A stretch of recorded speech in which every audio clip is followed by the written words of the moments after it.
Hi everyone and welcome to today's video. For all of you that are new, welcome. My name is Dr. Ray. I'm a small animal general practitioner and I have this channel where I host and entertain your pet related questions. This channel has grown to be pet related questions that mostly surround food and nutrition, which I am happy to discuss. And that is what we are going to do today. So we're gonna jump right into it and we're gonna be talking today about treating and treats. All right, treats and treating, and what nutritional factors should you be searching for in your pet's treats? To me, that answer is really simple. Treats are just like in people, desserts. They are to be used sparingly, and the rule of thumb for treating is they should not be more than 10% of your pet's total daily caloric requirement. And so with that in mind, there is a wide range of acceptable things that you can treat your pets. They're not, treats are not forming the major component of your pet's diet. It's just like, children, my kids, when, they do a good job, or I want to reward them and have something special at night for dinner, or maybe they got all A's, or maybe they did good on their soccer game or something like that. Birthdays, of course, I want them to have a treat. I'm not worried about if that birthday cake is super nutritious, and I'm not worried about if that popsicle on the hot summer's day is fulfilling some sort of nutritional requirement for my children. And so that's kind of the way that I encourage you to think about treating in pets. Treats are fun. We love to give treats. We love to see that happy, exciting, those wiggles that we get when we offer treats, but really we need to reserve those, to sparingly. And so if you do that, what the treat, includes in it is going to be not as important as the amount of calories that you provide. So this is going to be one of these videos where I'm not harping on, or I'm encouraging you not to harp on the ingredients and being really stingy about that kind of a thing. I want to more focus on what the calories are in treats and how you can make sure you're not getting into trouble with treats, not from a nutritional standpoint, but from a body condition score and a veterinary standpoint, where I see a lot of problems occurring with treats. So what I have done is I have rounded up some of the most popular treats that I see in my practice, and we're going to be discussing the calorie content of those treats and how that might affect your pet and obesity, because pet obesity is a big problem. I would say probably 75% of the pets that I see are overweight, so much to the point where I do see a pet that's the appropriate weight, the owner is concerned because family members or maybe people at the dog park have mentioned to them that they feel that their pet is underweight. So our pets these days, we have inflicted upon them almost a body dysmorphia where the overweight is normal and what the actual pet should look like has become abnormal. And so I think a lot of the problems we've touched on in some of my nutritional videos with inappropriately feeding maybe the wrong life stage, or perhaps not calculating the resting energy requirement and following a proper calorie guide. And so you can certainly check out my video on calculating resting energy requirement and figuring out your pet's body condition, because you're going to need that today to figure out how many treats are acceptable for your pet and how you can safely do that. So the first treat I want to start out with is from my house, right here. I didn't buy these. I actually filled out like a survey and they sent me these. And so I'm not a big treater. It stems from back in the day I had a stray pet that I adopted and she was food aggressive. And I spoke with a behaviorist, and this is a little bit off topic, because I'm not a behaviorist, but I do deal with behavior quite often as a general practitioner. For my particular pet with the food aggression, the behaviorist said, well, unfortunately, you can never give your pet treats, because any piece of human food that comes off of your plate or any treat that is in your pocket, your dog is going to assume is for her. And so if there are other dogs around, or, God forbid, children or any other type of being that your pet feels is a threat to her getting her treat, she's going to have a tendency to be aggressive about it. And so it was hard to eliminate that at the time, but to me, her safety was more important than the joy that I got from treating. And so in her case, we had to figure out other ways to show our love and affection. So, giving praise and going for extra walks and doing other things, belly rubs, things like that as a, as a treat versus a food treat. And so ever since that experience, I realized that treats were not really a necessary part even of training, and I've kind of carried that forward with all dogs that I've had since then. But I kind of, through this channel and getting kind of back into nutrition and having the opportunity to get the survey for this, I went ahead and filled it out, and Milkbones sent me these Dunkin' Vanilla Glaze flavor biscuits.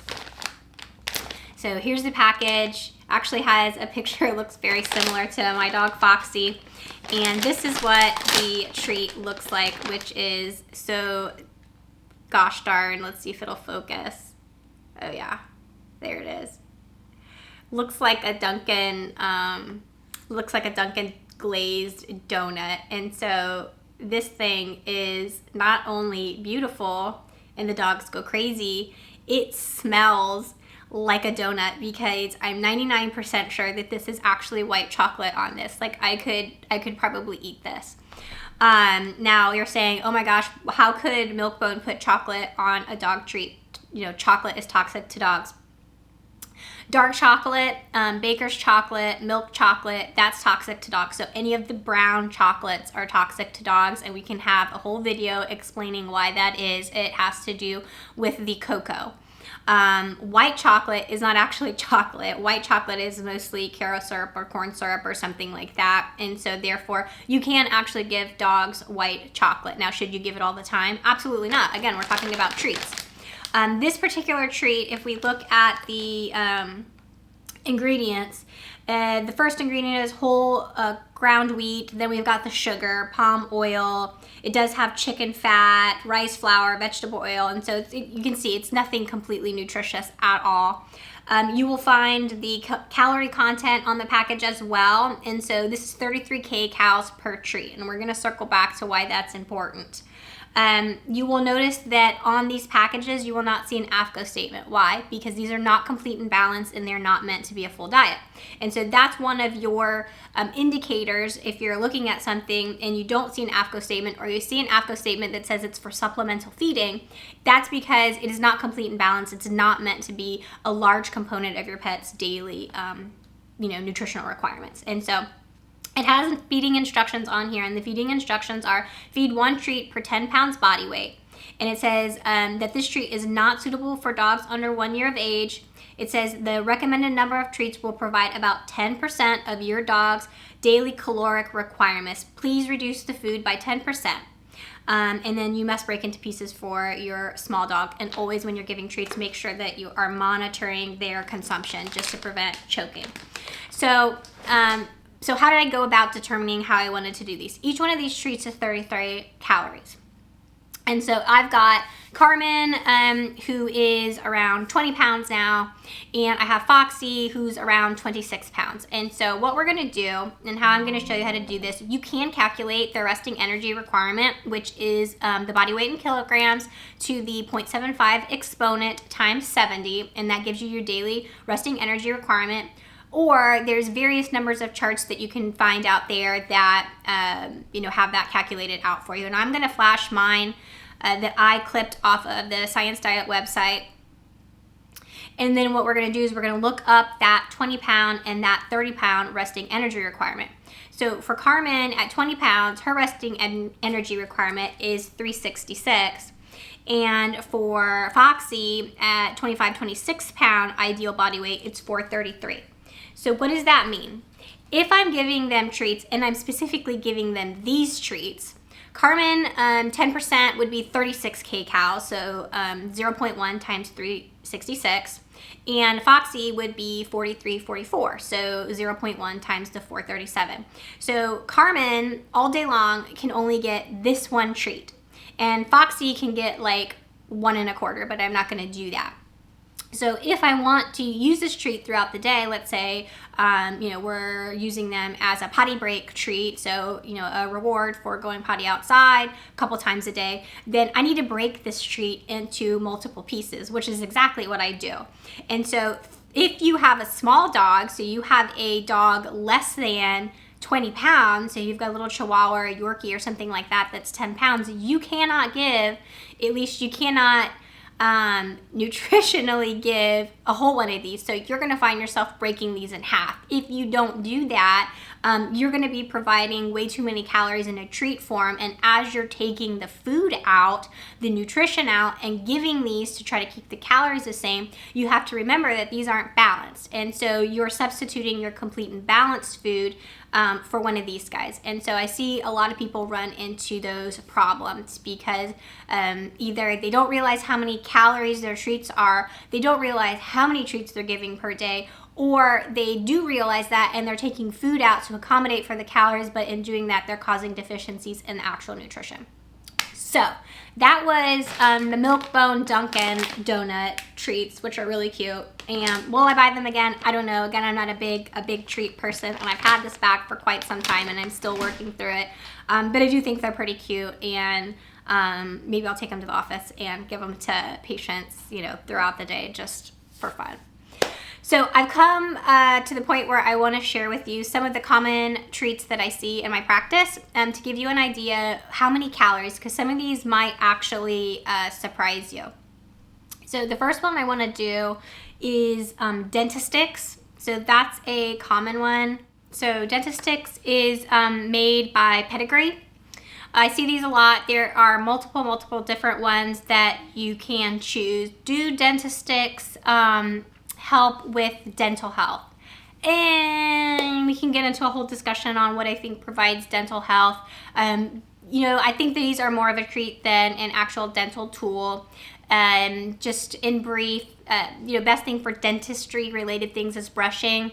Dentastix, they'll chew them, but a lot of times they'll just break them into pieces and swallow them, and they're not actually brushing the teeth. And so, as a veterinarian, I would rather you brush your teeth than give these. But if you're giving these and they're kind of a fun thing for you to do, and maybe they'll help a little bit, but mostly you're giving them as a treat, that's where I say this product would fit.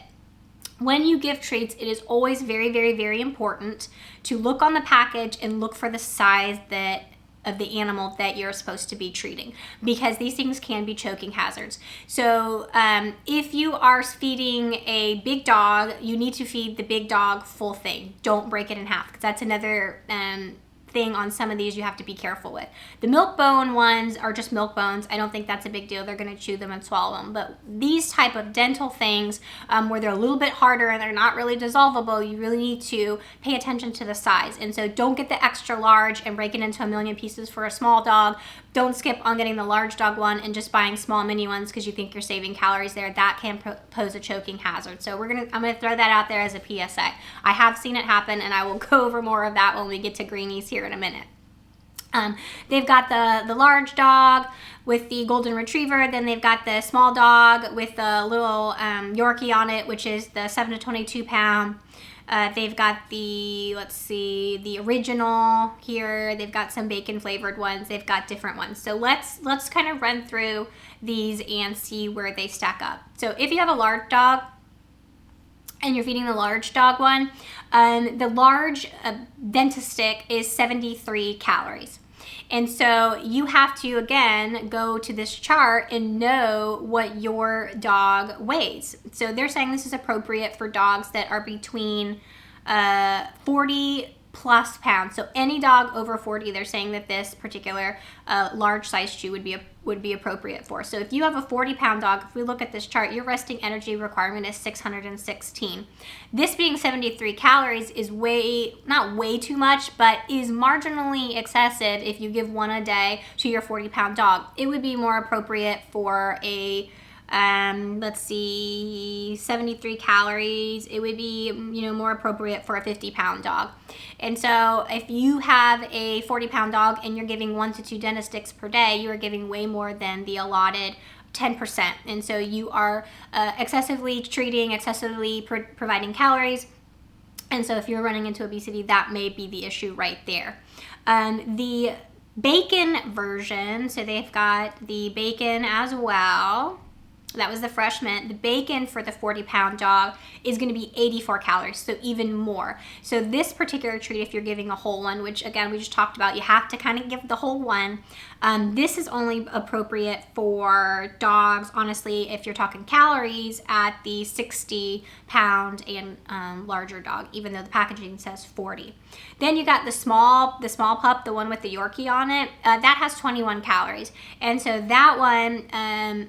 You want to stick, if you have a dog that's 10 pounds, you're okay to give a whole one of those, but less than 10 pounds, again, you start running into increments that you have to be careful, and I don't recommend splitting those for safety purposes.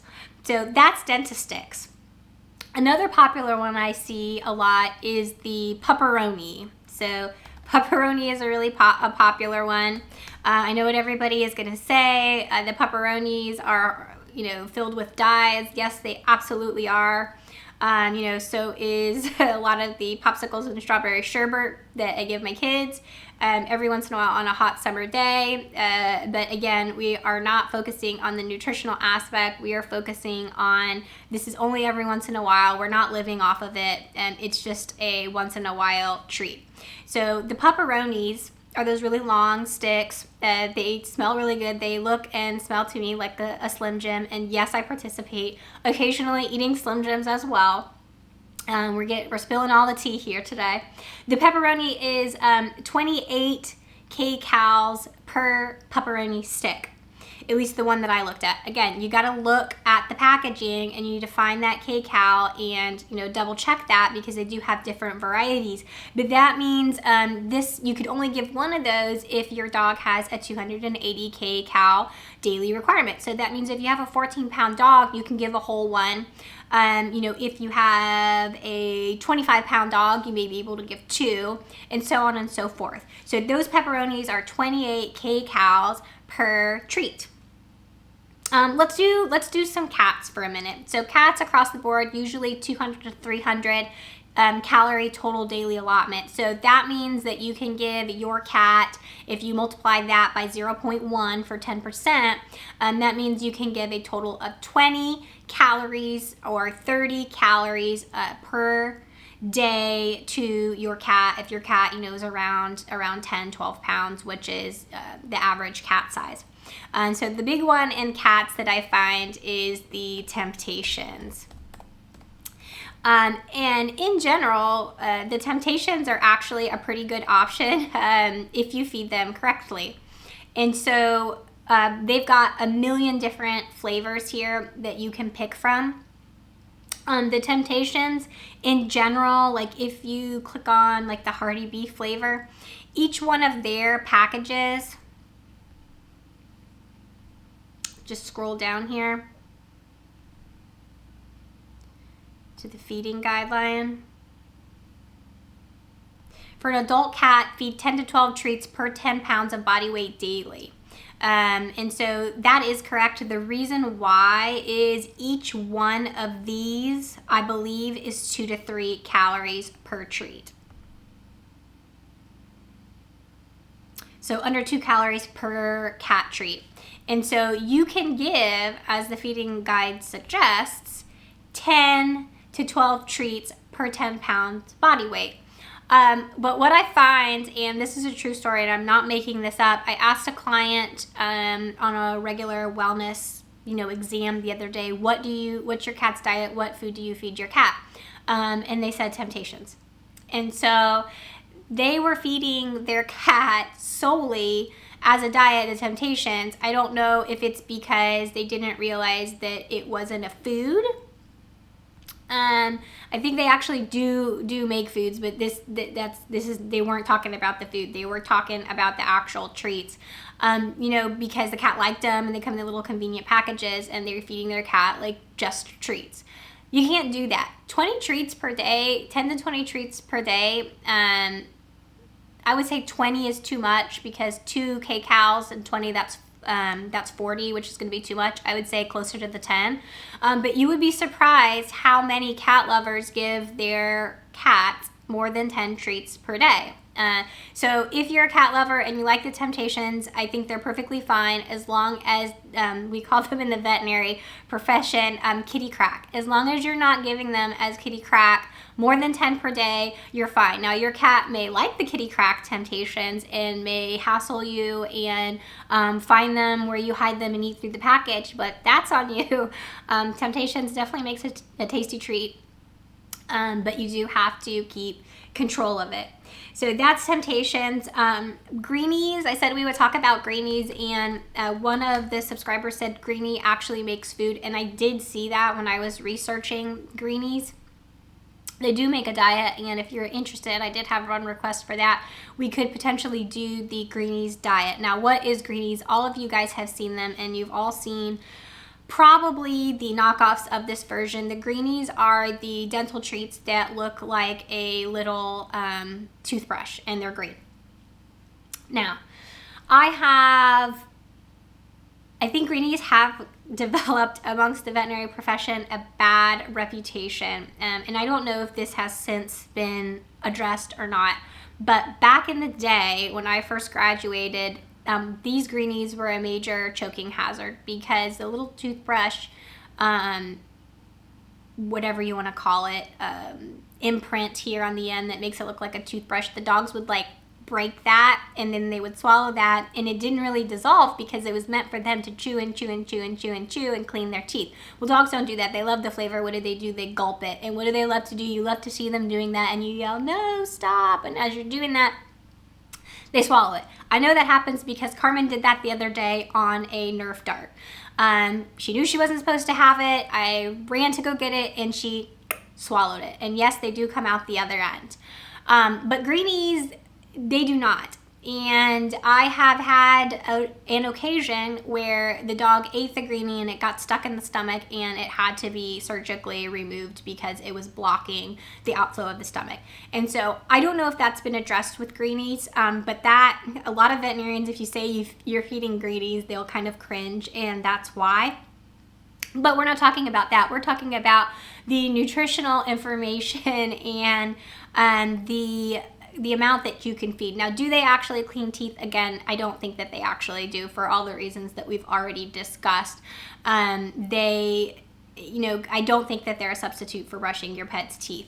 If you click on the ingredient info, you'll see that they do list the crude protein, the fat, etc., etc., etc., etc. But there is more that goes into making a diet complete and balanced than these parameters. So this is not a complete and balanced diet. So if you use Dr. A's pet food scoring system and you go and you're like, oh, well, these are, checking all the boxes, there's a lot of other things that go in there. And that's where the AAFCO statement becomes important when you're looking at these things, because if it does not have an AAFCO statement, or the AAFCO statement does not say that it's complete and balanced for maintenance, or growing puppies, or whatever your appropriate life stage is, it doesn't have all the other things in there that are necessary. So there are more things in life than just the few parameters on Dr. A's pet food scoring system. I know I got a lot of criticism for that, for oversimplifying it, but I oversimplify it because my channel is just a starting place. It is where my little Nutrition Nation is just starting their journey, just putting their tippy toes into the vast ocean of pet food knowledge out there. And so that's why I've always selected those 5 parameters. Greenies, as we're looking for calories, are 25 kcal per treat. So again, if you have a small dog, less than, let's say, 13 pounds, then, this size greenie, and again, we have to pay attention to size. This is the original greenie for 5 to 15 pounds. If you have closer to the 5 pound, this greenie is going to be a lot of calories. If you're closer to the 15 pound, you're going to be fine. And so that's kind of the deal with treats. The other popular one that I see is the Milkbones.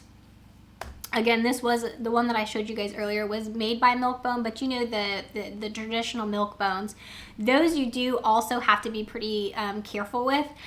So the big one, the one that is meant for dogs larger than 50 pounds, if you look at the calories in that, it's 125 calories per treat. That is a lot. So unless you have a dog that is 100 pounds,